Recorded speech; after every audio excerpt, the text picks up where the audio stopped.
G'day folks, my name is Michael Bevan. I'm the CEO of Pioneer Lithium, exploration geologist and member of the Australian Institute of Geologists as well. During this video, I'm just going to cover off on our most recent announcement dated the 10th of April 2025, significant uranium mineralisation confirmed at Warmbad, Namibia. The purpose of this video is just to go through the announcement and break some of the meaning down for you, explain some of the terminology that's used, and just try to give you a better overall idea of what we expect is happening here and what we think is the pathway forward for the project as well. Hopefully I'll be able to explain some of the geological terms and just make things a little bit more apparent if you're not familiar with this style of deposit. So without any further ado, let's get cracking. So ASX announcement, 10th of April 2025, significant uranium mineralisation confirmed at Warmbad, Namibia. So we've recently acquired this project, and the information and the data that is contained within this announcement is a summary of the exploration results that were done by Zemplar Energy Corp, which was a TSX listed company between 2007 and 2009. Now, they did 33,000 odd meters worth of drilling here, which is a huge amount of drilling. And we're quite fortunate to be able to acquire the project and then pick up probably close to $10 million worth of drilling, worth of data at the project. So we did have to go to the Namibian Ministry of Mines and Energy, dig through their archives and locate the historic exploration data that had been submitted to them by Zemplar, and then go through and obviously format it all, do an interpretation, try and work out what's what, where's where, and make sense of it all. So it's a pretty big exercise to go through 30,000 meters of drilling, of assay results, of reports, etc., and then try to package it all together to work out exactly what we have here. In regards to Zemplar, a little bit of history on them. They obviously went, they went ham on this area back between 2007 and 2009, and essentially GFC happened, probably didn't manage their funds so well. And so towards the end of 2009, company was largely out of money. Uranium price had a fall, GFC happened, and it all came to a rather fast and dramatic end. So some of the work that they did towards the end of 2009, it does seem that they pretty much just sort of were in a situation where they had to almost just drop everything. And a lot of the work that you would have normally have done or like to have seen done wasn't, I guess, finalized or finished up. And that's where we're picking up now, where we can inherit this huge data set and huge amount of drilling, most of which was done to a really quite high standard. And then obviously that can inform us as to what we know is there. And then we can build on the work that they've already done and hopefully do it in a more responsible manner. Now, one of the most important things about the Warmbad prospect, the mineralization here is, and I'm explaining this prior to talking about the highlight significant intercepts, because I guess I want you to understand why I chose to display the highlight significant intercepts in the way that I've displayed them. The style of mineralization here is a style of mineralization that is relatively common when it comes to Namibia. Namibia is the world's second largest uranium mining jurisdiction. And the style of deposit that we have here at Warmbad is reoccurring at other areas within Namibia as well, and it's mined as well. And what it is uranium that's occurring within an alaskite granite, which is, I guess, a specific type of granite with a unique mineral composition, which has occurred through different geological events. So this style of deposit, which is found throughout Namibia, is generally a low-grade, high-tonnage style of uranium mineralization. So the Rossing mine is the most analogous. The Rossing mine is obviously a lot larger than what we are potentially looking at here at the moment. The Rossing mine originally had 200 million pounds worth of uranium there, so huge, but low grade as well. So the resource done for the Rossing mine was done at a bottom cutoff of 150 ppm. Deep Yellow also have a project similar to this as well, where it's low grade, high tonnage, and that's the style of mineralization that's here as well. So often when people are looking at uranium deposits, you might be looking at something in Canada that's a lot higher grade, and so you look at these values and you say, well, this is low grade. But what you're really trying to get an idea of here is how much uranium is actually in the ground, because if you have 1 meter at 1000 ppm, well, that would be reflected as a GT, where GT stands for grade thickness. So really it's the length of the interval multiplied by the grade, and that will give you your GT value. And you use GT values as a way to try and quantify the amount of uranium that's actually represented by that individual drill hole. So for example, if you have 10 meters at 1000 ppm, obviously that's an amazing intercept. That's absolutely fantastic. In most sort of sandstone and ISR deposits, you're looking at maybe, 300 ppm to 1000 ppm. And if you get up towards the thousands, those horizons are normally restricted to a very, very shallow band, 1 meter or even less than a meter. And so you might have a GT of 1244 or something like that, where you've got 1 meter at 1224. Or maybe it's 0.2 of a meter at 1000 ppm as an example. That would be still really quite high grade. So if you were to have something like 10 meters at 1000 ppm, that's obviously an absolutely banger and a screamer of a deposit. And when you look at the GT for that thickness and that grade, you end up with 1%, right? So a lot of uranium in that drill hole. And that's why we wanted to, I guess, display the GTs here to give you an idea of this deposit contains a lot of uranium. If you just look at the grades alone, the average grade across the whole deposit, if you just do a quick average on the table of significant intercepts at the end, works out to be about 136 ppm. And a lot of people might immediately look at that and say, well, 136 ppm, especially if you're not familiar with this style of mineralization, and think, oh, that's low grade, sort of, that's too far off.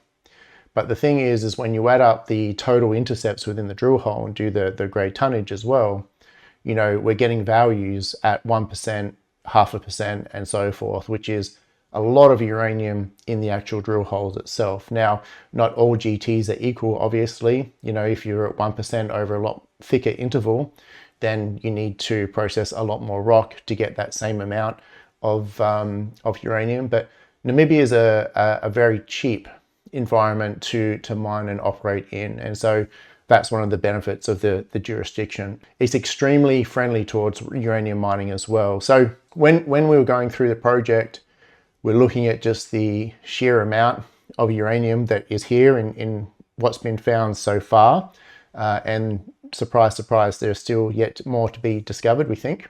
You sort of start to get an idea of, wow, this is relatively low grade, but there's a lot of uranium sitting here at the Warmbad project, and it starts to get quite exciting when you start looking at it from that sort of context. So I really wanted to present the highlights and the thickness of the intercepts in each hole to show you, all right, this one drill hole has this much uranium in it, which is a good way for you to, sort of get an understanding and an idea without obviously talking anything about resources or reserves or anything like that. So that's one of the reasons why we chose to display the data like this, is so that people, I guess, didn't necessarily get hyper-focused on the 136 ppm or the 200 ppm or whatever the individual intercept is, but really to start focusing on how much uranium is there here, and then what are we really looking at. So figure one, the Warmbad project is located here in the southeast of the country, near the border with South Africa, and very close to the Orange River as well, which is a large river system that runs through just to the south of the project here. You can see all the historic drill holes that were drilled. A lot of drilling has happened here. Put a lot of money into this ground, and there's a few things here that I just want to point out, because this will become important as we go through the presentation. Now, I've been working with Mark Cousins on this project, who's a very well-known and experienced uranium geologist, and going through this data, like I said, 30,000 meters of drilling is a lot to sort out and work out what's happening here, but we've got a pretty good idea, and I think it is shaping up to be a pretty exciting story as well. So when we look at the actual drill results and how much uranium we have here, at the moment there's really 3 main pods. There are 4 pods, a 4th one here, which is called Area 3 Extension, but we're not going to focus on that at the moment. We're really going to focus on Area 1, Area 3, and Area 5. Now, on the map, I just want to point out some things. These orange lines that you can see drawn onto the map, these are interpreted fold hinges. So this is picked up by us at Pioneer, but also identified back in 2007 to 2009 by Exemplar Energy as well. And these fold hinges, these are really quite important to the overall story and then how the mineralization occurs in whole. So what I'll do is just give you a very simple rudimentary explanation here, actually using this stack of envelopes here, which I think will work pretty well. So a fold hinge, you can imagine if you have, you know, relatively flat lying rocks that have been deposited nice and flat and horizontally, and then you go through a compression event where these rocks are essentially squeezed together, you can see that it will fold up to make that what we call an anticline, right? And this is a fold, and this is the fold hinge, and then this area down here, this is what we call the axial plane. Now this stack of envelopes is actually a pretty good example, because if I fold it, what you can see is, you can see obviously down the center there along the axial plane of that fold, you see it really does it makes space for other things to intrude into. And folding a solid body of rock obviously will crack the rock as well, a lot like these envelopes are as well. And you can see all of the gaps in the space sort of that are in between the individual layers. These are fault planes, horizons, and sort of structural areas of weakness, which if anything does intrude into this rock later on, it can intrude up into those spaces. So that's really quite important, because that's largely what we're looking at here. But we're looking at these folds as if they've been overturned. So they're turned this way, right? So it was compressed like this, and now it's overturned. And what you end up with is something like that, right? So this is really quite important as we go through, just so you sort of understand the model and what we're looking at. Now, you'll see these other lines. So we've got this yellow interpreted line that runs through Area 3 and Area 5. That's important because we'll discuss more as we go. And then again too, over at Area 1, there's just the anticline actual fold plane as well. So this is the center line through that fold hinge. Now the first figure we'll just take a quick look at. This is Area 5. So this is in the south of the prospect, and you can see the orange line here, which is that fold hinge, the nose of the fold hinge. And then you can see that we've got this large body of uranium mineralization associated with the alaskite in the nose of the fold hinge. So, I mean, just to go back to my envelopes as such, if we were to fold these, that's the fold hinge, and this deposit is sitting right here inside the nose of the fold hinge. So essentially this folding of the rock has weakened the rock and cracked it, and then the fault, which runs straight through, has allowed this mineralization to come up, the alaskite to come up, and then precipitate the alaskite and the granite here concentrated in the nose of the fold hinge. So that's what we're looking at here. The cross section that I'm going to show you runs through the very northeastern line of the drilling here at Warmbad, which is relevant because this project, or this prospect, sorry, Area 5, is still open. It's open to the southeast as we go deep, and then to the east as well. So this gives us room to expand. With further drilling, we can grow the size of the uranium mineralization that is here. So this is the cross section. So this line running northeast through here, and here 0.7% cumulative GT.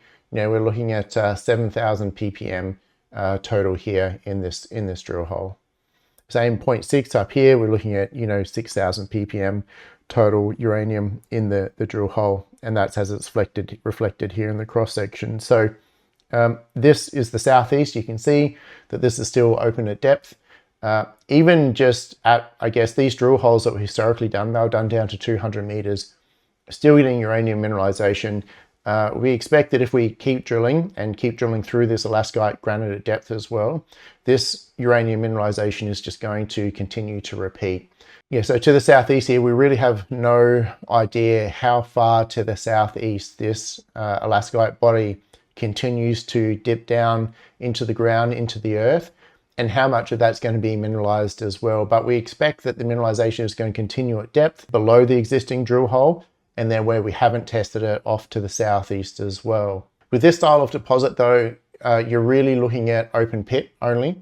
So with these drill holes down to about 200 meters or so, you can expect there's probably about another 100 meters worth of life at depth here and off to the southeast before you're really getting to the extent, I guess, arm wavy extent of a traditional sort of open pit. Generally, below 300 meters, you start to look at going underground, and that's not the type of deposit that we're dealing with here. But it does give you an idea of, with the mineralization that we know here is here already, we've probably got approximately a third more that we can chase it just down dip before we get to, I guess, the limits of where you'd feasibly open pit something. So not only is it open down here to the southeast for at least another 100 meters or so, but also here to the east as well. That cross section is this northeasternmost line as well. So we've got plenty of room to chase it up here and off to the east as well. So room to expand here, but just notice the shape of the alaskite body as we've been able to interpret it, located here within the fold hinge. And then it's relevant to, I guess, the next bodies that I'll show you. So this next area is area 3, and just so we go back and keep things sort of fresh. Area 5 that we just looked at is here in the nose of the fold hinge. Area 3 is just a little bit to the northeast of it, but that same fault that runs through both of the prospects sort of connects the two. And this is sort of important because when we look at the shape of area 3, so area 3 from the surface, you can see its sort of footprint as it is here at the moment. But when we look at it in a cross section, and this cross section again is just across the northernmost areas, it really does look like, and this is where the model is, that the alaskite has been able to intrude up through this regional fault and then branch out where the rock's been cracked by the folding and the structures that have been formed as a result of the deformation event. So why this is important, I guess, is when we look at our next area, which is going to be area 1, which is up towards the nose of the fold hinge, but not quite located right in the nose of the fold hinge. And we look at the cross section here as well. So this cross section is through the heart of the deposit as such. What you can see is very much that similar style of intrusion into the country rock, similar to what was seen at area 3, where it really does look like it's branching up and then intruding out into these smaller sort of occurrences out through the rock where those weakened areas have been formed. So this leads us to believe as well that there's real potential for the nose of the fold hinge. So I'll just go back to our overview map. So if we look here at the overview map as well, area 5 in the nose of the fold hinge, tree-like intrusive structures here, area 3, tree-like intrusive structures here, area 1. And then Zemplar had planned to drill the nose of this fold hinges here. The drilling never went ahead, and we expect as well that we're likely to find mineralization concentrated within the nose of the fold hinge as well. So just to sort of point out, I guess, that that model of how it looks like it's intruded, the fact that these deposits have got rooms to grow the known mineralization at just about all of them, as well as the additional opportunity to find new pods of uranium mineralization adjacent to the existing pods or sort of offset to them. Now, additionally, I'll just point out, if you look at these huge drainage channels and dry rivers that run across the northeastern edge of the area and down to the south, I mean, this whole area here, this is a nice country rock which hasn't been intruded by the granites, which are uranium bearing, and all of these drainage channels and rivers all flow down into the Orange River, and which has been, the Orange River's been there for 200 odd million years or so. It's a really, really old river system, and so we expect that there's room for potentially secondary uranium mineralization, which has occurred here. I mean, we've got a source of uranium in the granites directly adjacent to these really quite large drainage and river systems. And so the opportunity to explore these for either transported material or paleochannel style mineralization is really quite high and quite good as well. So other avenues here to follow up and explore for a new mineralization in addition to expanding what we know is already here as well. So moving forward, the next steps at Warmbad, we need to do a radiometrics and magnetic survey here.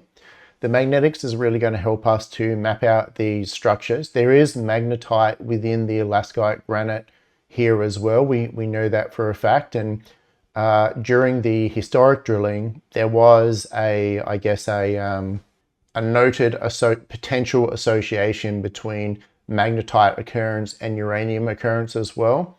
So that potential link hasn't actually been tested in any meaningful way, but it might mean that discrete magnetic highs within the alaskite body are actually indicative of higher grade mineralization being present there. And so the radiometrics, a lot of these radiometrics were last done over this area back in 2007 by Exemplar, and they actually did it on a much wider area, which, you know, they had probably 6 or 7 tenements here, and they did regional radiometrics across the whole area and interpreted it prior to knowing that there was actually any uranium mineralization here. They went through here and they drilled the radiometric anomalies. Not all of them, but they drilled most of the radiometric anomalies which corresponded to outcropping granites. And that's how they found the mineralization here. But that data, firstly, is not available to us. It wasn't submitted to the Department of Mines and Energy by Exemplar, so we haven't been able to get it. But looking at the quality of the data and the interpretation of the data as well, as in the historic reports that were written up on the project, it's far too coarse, regional and widespread for it to really be any value. We're fortunate that now we're in a position where we know where uranium mineralization is that we can do a radiometric and magnetic survey here, and we can get the precise radiometric and magnetic signature of the known mineralization, and then look for others in the area where it's repeated but hasn't been drill tested or so forth. In addition to that, we can use it to try and help us target these structures better than what was previously done, because this drilling was really just target off the radiometric anomalies. They found there's uranium there, and then they kept going back and just sort of extending the drill holes to try and find more. They really didn't actually target the structures at all, and very little drilling targeting, you know, this fault and so forth was ever done. Most of these drill holes are vertical as well, which is okay, but also sometimes less than ideal, especially if you're trying to target a structure. So we need to do the magnetics to understand all of that, hopefully help us highlight areas of potentially higher grade mineralization, and then the radiometrics as well. And we can combine those two to look for new sources and then also help guide exploration drilling to expand these as well. The first step though will be to, following the radiometric survey and magnetic survey, we will go back here, and like I said earlier, the drilling that was done here by Exemplar was actually really to quite a high standard. They did 1 meter samples. They weighed all the samples that they took. They hit them all with an XRF gun first to get an idea of how much uranium might be in it. They use that to select which samples to be sent off to the lab to be XRF there on a pressed disc. And overall, they were drilling this out in order to make a compliant resource, as you know, a larger company would want. There's just 2 things in particular that they didn't do very well, which, you know, is sometimes a sign of the times as well. They didn't do any downhole surveys on their actual drilling. So we don't have any doubts about the quality of their data, the quality of the assays or anything like that. If anything, the results may actually be underreported. I'll talk more a little bit about that as we go. But as far as the quality of the work done, it was really quite good. But they didn't do downhole surveys on the actual drill holes to check for downhole deviation and variation. One thing when you're calculating your resources, you really need to know exactly where your drill hole went. Obviously, doing a survey on a vertical hole to see did it deviate or where did it go might seem like a silly idea. Drillers have a funny term for when geologists want to do downhole surveys on vertical holes, but it's probably not appropriate for this video. But it does need to be done to a degree. Now, in 2007, 2009, the drillers and the geologists, based off what they saw and what they thought, they didn't think there was any real drill hole variation. Now, that's all well and good, and it may very much be true, but it's not satisfactory for JORC compliance purposes. So what we need to do is, firstly, we need to go back here and do some, only very limited RC drilling, just to basically confirm the historic results are true and accurate and recreatable, which is a normal standard part of most resource work. You know, you want to make sure that when you twin a hole, you get the same result and the variance over a short distance isn't very extreme. And then we also want to survey those holes to make sure that those previous assumptions were correct. Now, there are angled holes that were done here, and I've certainly seen lots of examples where a geologist thinks he's, you know, lining up a hole, you know, angled 90 degrees to the east, and in reality, it's actually that the hole's actually angled 95 degrees or something like that. And then as you go down hole, depending on the schistosity, depending on the structures, the drill hole will actually deviate through the rocks as well. Generally in granites, it's not so much of an issue because the granites themselves are a cohesive body, often without any sort of schistosity or direction to the rocks.